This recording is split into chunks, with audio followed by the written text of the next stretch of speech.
Class 11 Hindi में हम लोगों का गद्य खंड प्री मिड टर्म एग्जाम के लिए पूरा हो गया है। अब हम लोग काव्य खंड पढ़ेंगे। काव्य खंड में आपका पहला प्रकरण कबीरदास का लिखा हुआ पद है।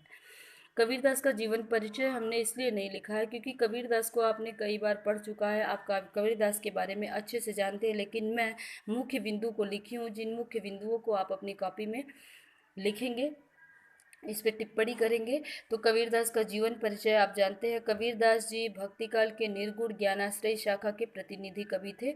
निर्गुण उसे बोलते हैं जो ईश्वर के निराकार रूप को मानता है, जो मानता है कि ईश्वर का कोई आकार नहीं होता है, ईश्वर है लेकिन उसका रूप रंग आकार प्रकार नहीं है, वो लोग निर्गुण काव्यधारा के होते हैं। तो जो कबीरदास हैं वो भक्ति काल के ही कवि हैं लेकिन निर्गुण ब्रह्म को मानते हैं। और सूरदास भी भक्ति काल के ही कवि हैं लेकिन वो सगुण ब्रह्म को मानते हैं। तुलसीदास भी सगुण ब्रह्म को मानते हैं। वो जानते हैं कि जो ईश्वर है उसका रंग रूप आकार प्रकार होता है, लेकिन कबीरदास मानते हैं कि ईश्वर का कोई रूप रंग आकार प्रकार नहीं होता है, इसलिए वो निर्गुण ब्रह्म की उपासना करते हैं। कबीरदास का जन्म 1938 में उत्तर प्रदेश के काशी के पास लहरतारा नामक गांव में हुआ था। आप इनके बारे में जानते हैं कि इनका पालन पोषण नीरू और नीमा नाम के जुलाहा दंपत्ति ने किया था। इनके जीवन के बारे में अनेक कहावतें प्रसिद्ध हैं। कबीरदास ने अपने बारे में लिखा है, मसी कागज छुओ नहीं, कलम गहो नहीं हाथ। मतलब मैंने कभी कागज और कलम को छुआ ही नहीं है। अर्थात कबीरदास जो थे वो अनपढ़ थे। वो जो भी कविता और पद कहते थे वो बोलते जाते थे और उनके शिष्य उनको लिखते थे, क्योंकि वो पढ़े लिखे नहीं थे। लेकिन उनकी भाषा जो थी वो शतुक्कड़ी थी, क्योंकि वो जहाँ जहाँ जाते थे वहाँ वहाँ की भाषाओं का समावेश वो अपनी भाषा में कर लेते थे। इसलिए जो हजारी प्रसाद द्विवेदी हैं उन्होंने कबीर को बाड़ी का डिक्टेटर कहा है।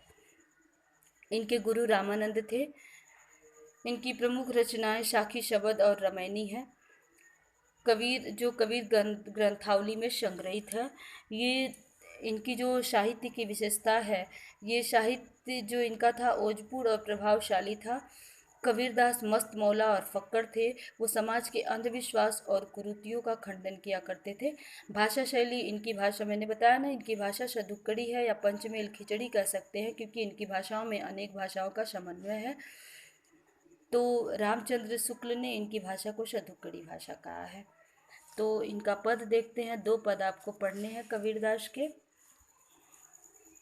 पहला पद दिया है इनका, इसमें कबीरदास जो हैं उन्होंने बताया है कि ईश्वर एक है, और उन्होंने फिर उसकी व्याख्या भी की है कि ईश्वर एक है। उसके लिए उन्होंने उदाहरण दिया है कि यदि कोई प्रश्न करता है कि ईश्वर एक कैसे है, तो उसका भी उदाहरण उन्होंने इस कविता में दिया है। तो देखते हैं।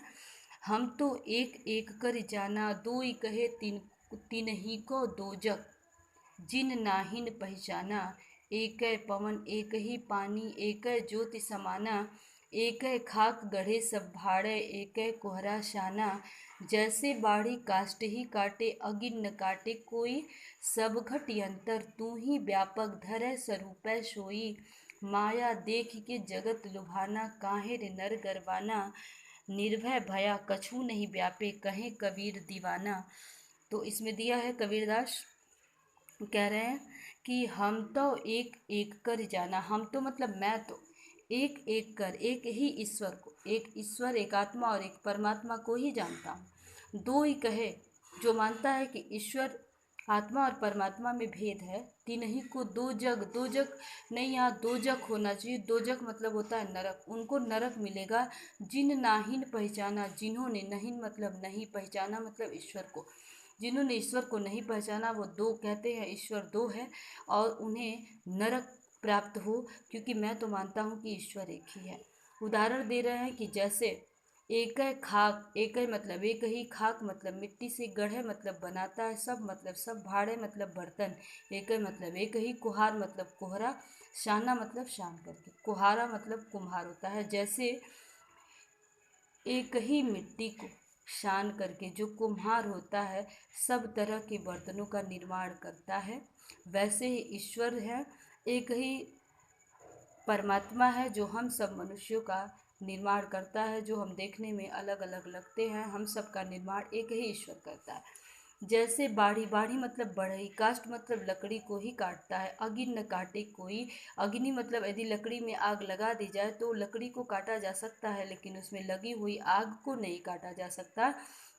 तो बोल रहे हैं उसी तरह ईश्वर की दी हुई शरीर को नष्ट किया जा सकता है, लेकिन उसमें व्याप्त अग्नि की तरह जो परमात्मा है उसको नहीं काटा जाता। सब मतलब सभी घटी मतलब आत्मा के अंतरी मतलब अंदर। तू ही व्यापक ईश्वर ही व्याप्त है। धरे स्वरूपे सोई, उसी स्वरूप को, उसी अनंत स्वरूप को धारण किए हुए एक ही ईश्वर व्याप्त है। माया देख के जगत लुभाना। बोल रहे हैं कि मोह माया को देख करके जगत मतलब दुनिया के लोग, लुभा मतलब लोभ, लोभ में पड़ गए हैं।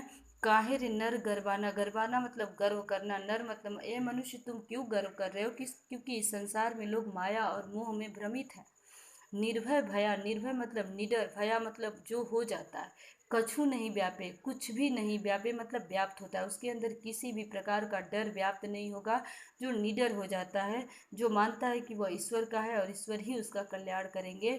कहे कबीर दीवाना, ऐसा दीवाना मतलब मस्त, मस्त कबीर सारे संसार के लोगों को यही संदेश देते हैं।